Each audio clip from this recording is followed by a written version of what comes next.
a tua vontade, mas preciso aprender a confiar em ti, mas preciso aprender a descansar em ti. Tu és meu Senhor. Se nós formos olhar aqui este capítulo 37 de Ezequiel, versículo 1, aqui pode ser feita várias mensagens diferentes. Aqui poderia se pregar muito bem sobre a linguagem antropomórfica, o antropomorfismo. O que é isso? É uma linguagem idiomática, enigmática, que atribui a Deus partes do corpo humano, como mãos, pés, rosto, face. Porque Deus é espírito, se Ele é espírito, Ele não possui corpo ou forma corpórea. Mas a Bíblia atribui a Ele essas formações corpóreas, como a meio de nós podemos entender como Deus opera, como o Espírito de Deus opera. É igual a linguagem antropopática, que é o antropopatismo, que atribui a Deus sentimentos humanos, como amor, como ira, como alegria, como tristeza. Então poderíamos pregar sobre a mão de Deus. Poderíamos também aqui nesta mensagem pregar sobre o quê? Sobre 3 fases do vale. A primeira, a fase do silêncio. A segunda, a fase do ruído. E a terceira, a fase do reboliço. Essas 3 fases estavam presentes na igreja de Atos dos Apóstolos, capítulo 2. Havia um silêncio no meio dos apóstolos após a morte e crucificação do Senhor Jesus. Eles ficaram escondidos para que ninguém soubesse onde eles estavam. Então havia um silêncio no meio deles. Após isso veio a fase do ruído, quando eles começaram a orar na presença do Senhor. E quando eles começaram a orar, começou então o joelho a se bater com o joelho, os queixos se tremer, e eles começaram então ali a ser cheio de Deus. E cada um foi osso procurando o seu osso, ou seja, cada um foi ocupando o seu lugar. Pedro foi ocupando sua cadeira pastoral, Tiago foi ocupando sua cadeira presbitério, e Tomé e o Filipe foram ocupando sua cadeira evangelística. Então cada um foi tomando o seu lugar. A terceira fase foi quando realmente desceu o Espírito Santo sobre eles. Foi a fase do reboliço. Eles não se aguentaram mais ficar no mesmo lugar. Houve um estralar de ossos, houve um reboliço no meio deles. Eles saíram para o meio da cidade, fazendo um alvoroço e o reboliço no meio daquele lugar.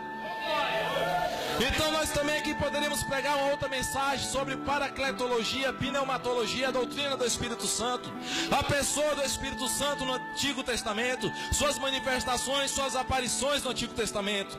Então de maneira que aqui podemos ter várias mensagens numa só. Poderíamos pregar também sobre arrebatamento de sentido. O que é arrebatamento de sentido é diferente da hipnose.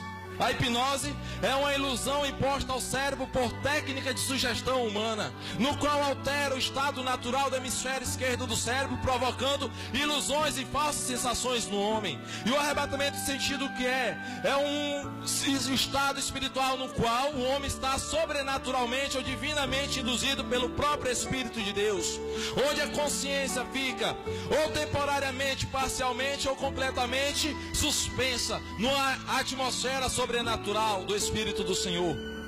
João, na ilha de Patmos, capítulo 4, a Bíblia diz em Apocalipse que ele foi arrebatado, e quando ele viu, ele estava no céu diante do trono de Deus, do Cordeiro do Senhor, e também diante dos anciões e dos seres viventes. A Bíblia nos fala sobre a inauguração do templo feito por Salomão, que quando os levitas entraram na casa do Senhor, caíram por terra e não conseguiram ficar em pé, por causa da glória do Senhor que encheu aquele templo. Então, irmãos, quando nós falamos aqui do profeta Ezequiel, capítulo 37, por meio e através do Espírito Santo do Senhor, o profeta Ezequiel, ele tem uma visão. Ele vê um vale que está cheio de ossos. Agora, aqueles ossos, eles simbolizam, representam, para nós entender, toda a casa, todo o povo, toda a nação de Israel no cativeiro durante 70 anos.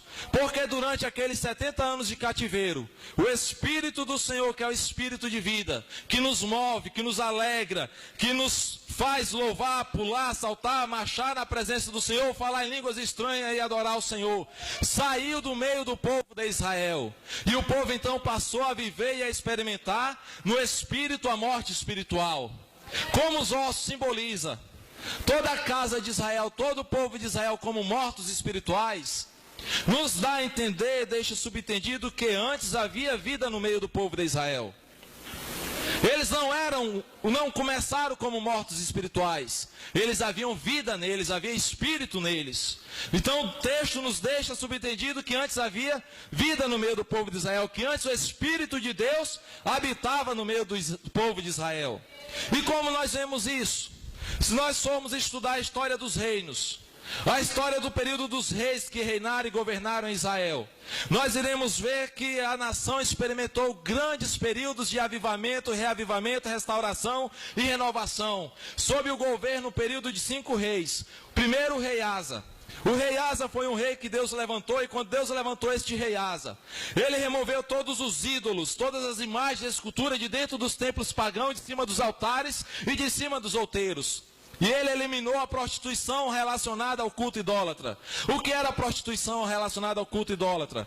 Na época do rei Asa, havia sacerdotes que pegaram prostitutas, trouxeram para dentro dos templos e nomearam elas de sacerdotisa, feminino de sacerdote. E quando alguém vinha trazer o sacrifício, elas mesmas faziam o sacrifício à divindade.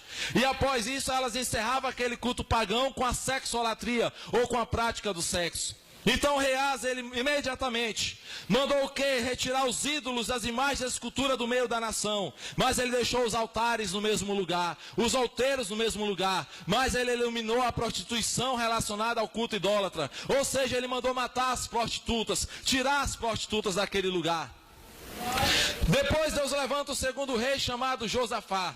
Josafá, como ele que o rei Asa apenas tirou os ídolos, mas deixou os altares no lugar, então ele imediatamente pega e remove os altares, lugares consagrados a culto pagão e a Baal dos seus lugares. Ele manda derrubar os altares, e após mandar derrubar os altares, ele também manda que sejam mortos sacerdotes de Baal. Então, depois deste rei Josafá, Deus levanta o segundo rei, chamado Joás. O rei Joás ficou 6 anos escondido de Atalia, filha de Jezabel, que como sua mãe mandou matar todos os concorrentes ao trono. Então Joiada, sumo sacerdote da época do rei Joás, coroou o rei Joás rei, e sob seu governo ele mandou matar o restante que ficou dos sacerdotes e todos os profetas de Baal. Após isso, Deus levanta um quarto rei chamado Ezequias, que abre as portas do templo da casa do Senhor, celebra a Páscoa, e a Páscoa lá faz como nesta igreja, a festa do Senhor, era 7 dias e durou mais 7 dias total, 14 dias, 2 semanas de festa de Páscoa. Então Deus levanta um quinto rei chamado rei Josias, que significa seu nome curado por Deus ou curado por Jeová. E quando Josias manda fazer uma reparação no templo na casa do Senhor, a Bíblia diz que Ilquias, sumo sacerdote, pai do profeta Jeremias, ele encontra partes do livro de Deuteronômio, capítulo 28, das bênçãos e maldição, dentro de um local oculto, enterrado, secreto, e leva à presença do rei Josias. Quando ele lê aquilo ali, que ele vê, que ele se depara, ele encontra uma ferida na sua alma. Por isso o nome dele é curado por Jeová. Deus começa a tratar a sua alma, a curar a sua alma, suas feridas, seus traumas, seus transtornos interiores, e Deus começa a passar o bálsamo sobre ele. Então ele promove uma grande renovação sobre toda a nação de Israel. Agora nós entendendo aqui sobre o período dos reinos. O reino do norte, as 10 tribos chamadas Israel, cuja capital era Samaria.